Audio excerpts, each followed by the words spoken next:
कार्तिकेय। भगवान शिव और देवी पार्वती के पुत्र भगवान कार्तिकेय को अलग अलग नामों से जाना जाता है। स्वामीनाथ, मुरुगन, कुमारा, स्कंद, षणमुख आदि। तमिलनाडु और भारत में कुछ अन्य स्थानों को छोड़कर स्कंद अपने भाई गणेश की तरह लोकप्रिय नहीं है। फिर भी वह कई दिव्य गुणों के साथ एक अत्यधिक सुशोभित और शक्तिशाली भगवान है। भगवान कार्तिकेय को सबसे सुंदर दिखने वाले और सुंदर देवताओं में से एक कहा जाता है। उन्हें अक्सर एक गंभीर चेहरे के साथ एक आकर्षक बचकाना आकर्षण के रूप में वर्णित किया जाता है। तारकासुर नाम का एक असुर था जिसे ब्रह्मा ने वरदान दिया था कि वह केवल भगवान शिव के समान शक्तिशाली व्यक्ति द्वारा मारा जाएगा। भगवान शिव का पुत्र केवल भगवान शिव के समान ही बलवान हो सकता है। ऐसा माना जाता है कि भगवान मुरुगन ने तारकासुर को मारने के लिए कार्तिकेय को 6 मुख वाले षणमुख के रूप में अवतरित किया। भगवान शिव ने अपनी उग्र बीज अग्नि को सौंप दिया, जो इसे तब तक संभाल सकती थी जब तक कि चमक शिव की संतान न हो जाए। गर्मी सहन करने में असमर्थ अग्नि वो चमक गंगा को दे देती है।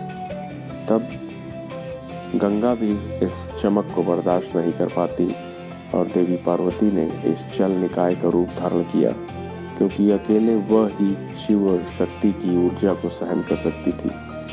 अंत में अग्नि के गोले ने 6 चेहरे वाले बच्चे के रूप में जन्म लिया।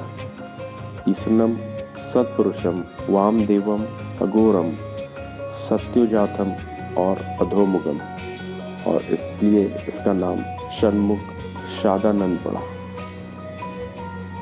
6 महिलाओं द्वारा कार्तिकेय की देखभाल की गई और इस प्रकार कार्तिकेय को यह नाम मिला। केवल तारकासुर के वध के लिए ही कार्तिकेय का उद्धारण हुआ था। वह जिस वाहन की सवारी करते हैं वह परवानी नामक एक मोर है। कार्तिकेय, जिन्हें दक्षिण भारत में भगवान मुरुगन के नाम से भी जाना जाता है, को भी एक मोर पर सवार होकर के चित्रित किया जाता है। यदि आप कार्तिकेय की मूर्ति को देखते हैं तो वह एक ओर भाला धारण करती है। इसे वेल भी कहा जाता है। यह त्रिशूल नहीं है, यह कुंडलिनी शक्ति का प्रतीक है। अमृतवल्ली और सौंदरवल्ली भगवान विष्णु की 2 बेटियां थीं जो उनकी आंखों से पैदा हुई थी। उन्होंने स्कंद के लिए एक अटूट प्रेम विकसित किया और उन्हें एक पति के रूप में प्राप्त करने के लिए कठोर तपस्या की। शरद पूर्णिमा, जिसे कुमार पूर्णिमा भी कहा जाता है, विजयदशमी के बाद पूर्णिमा के दिन मनाया जाता है। ओडिशा में कार्तिकेय को समर्पित लोकप्रिय त्योहारों में से यह एक है। ऐसा माना जाता है कि अविवाहित लड़कियां इस दिन कार्तिकेय की पूजा करती हैं ताकि दूल्हे को कार्तिकेय के रूप के अनुसार सुंदर बनाया जा सके। उन्हें देव सेनापति और युद्धारंग भी कहा जाता है।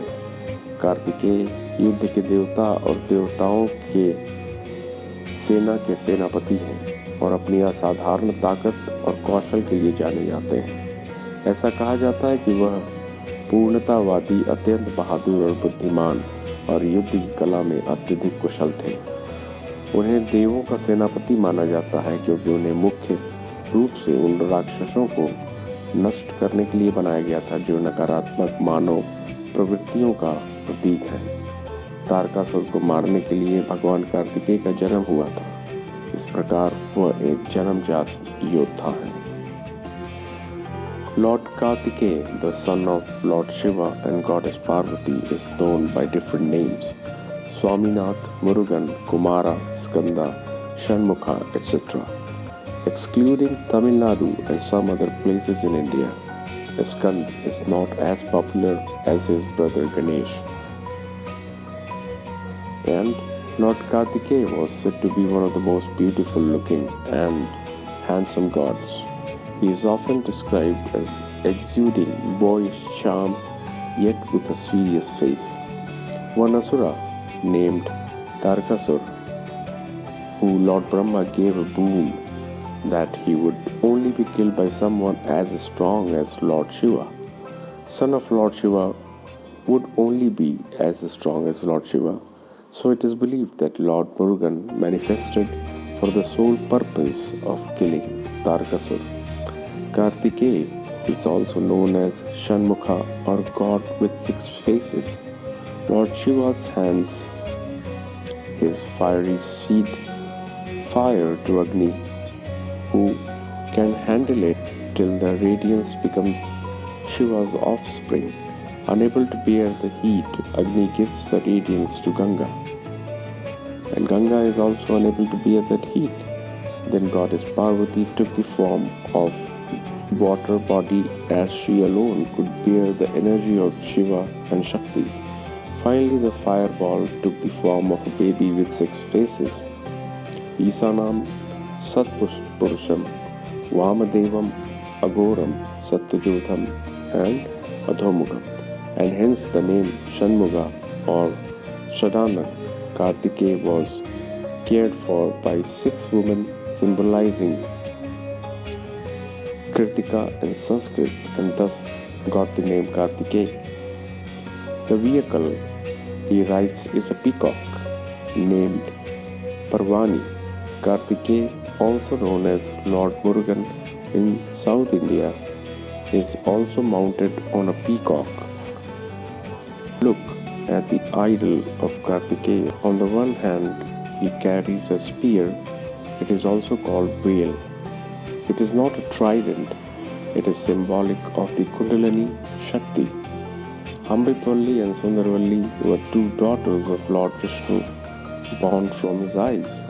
They developed an undying love for Skand and performed severe austerities and penance to obtain him as a husband. Sharad Purnima, also known as Kumar Purnima, celebrated on the full moon day after Vijayadashmi, is one of the most popular festivals dedicated to Kartikeya in Odisha.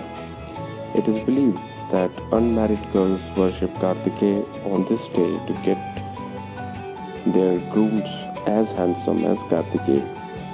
He is also called Dev Senapati and Yudharang.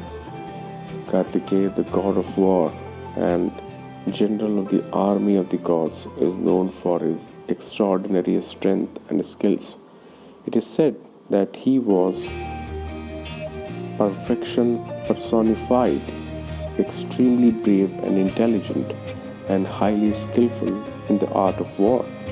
He is considered the commander-in-chief of Devas, as he was mainly created to destroy the demons that symbolize negative human tendencies. Lord Kartikeya was born to kill Tarakasur, thus he is a born warrior. Thank you.